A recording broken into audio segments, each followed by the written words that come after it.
Okay, so here we have a diverter mixer. This is the internal part of a tube, a Swiss and Como. So here's the diverter here. I'm just going to pull it out. I've got a socket here which is a 22.5mm. This one's an Irwin one which you can get from Bunnings. Nothing to do with crocodiles.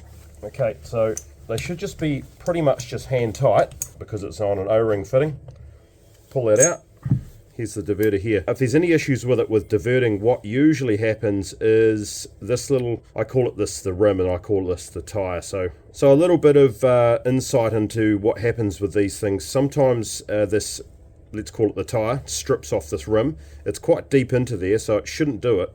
The other thing it can do is if there's a bit of junk that's washed through there, it will just pretty much sit around the outside of it. So you've got a sealing face on here and the opposing face on the inside, so it just goes backwards and forwards.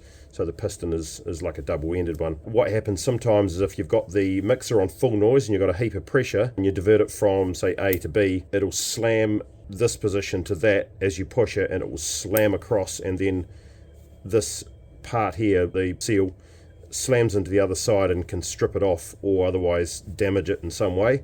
That's why I always recommend when you're going to divert the mixer, you can just whack it off onto half noise and divert it and then pull it back on again to full noise.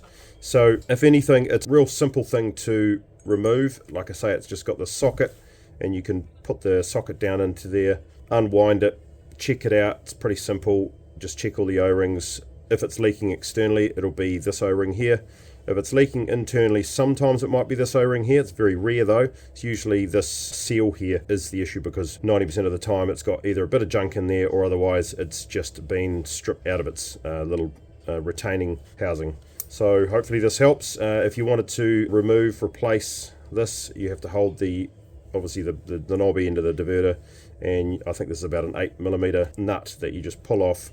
It'll have a bit of Loctite on there, so you have to re-Loctite it when you put it back on. So if we throw that back in there, and when we carefully put that on, you can put a bit of tape around the finished parts of it round there if you want, just so you don't scratch it, but it's pretty good, pretty hard to scratch these things, unless you do something crazy. Wind it in, and shouldn't need any more than just a little bit over hand tight because of the O-ring fitting.